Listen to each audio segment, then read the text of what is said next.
If we look at an Argentine cross as I just demonstrated it, we would refer to this as a, quote, normal cross.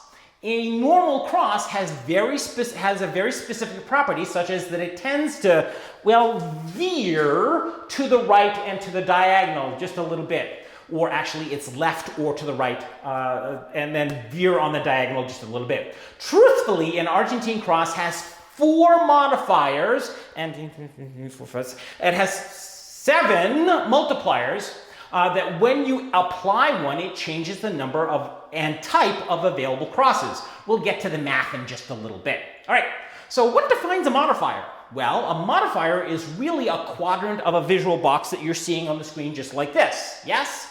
So if we modify that box, or we modify that visual box just a little bit, so we're going to create 4 of them, that would create an upper left, an upper right, and a lower left, and a lower right. So I want to show you what this looks like by actually adding an Argentine cross, so you sort of see how this might work using a parallel system cross. So with my lovely and amazing teaching assistant, Ms. Leah.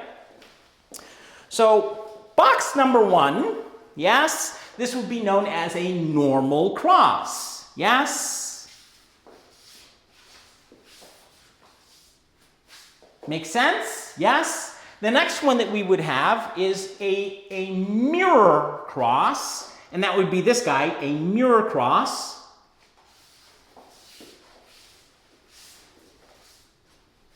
Make sense? And then we have an inverted cross.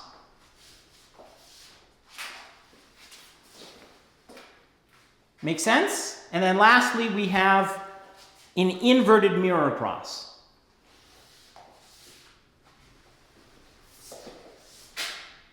Make sense? Yes? All right. Those last 2 would go backwards down the line of dance, so just keep that thought in the back of your mind. All right, let's talk about modifiers for, those are the modifiers. Let's talk about the multipliers here. A multiplier is a variation on the cross using the very typical ideas that we use when engaging in walking systems and or embraces. For example, parallel system, cross system, alternate system walking, that sort of thing, with a few tweaks in between. All right, so let's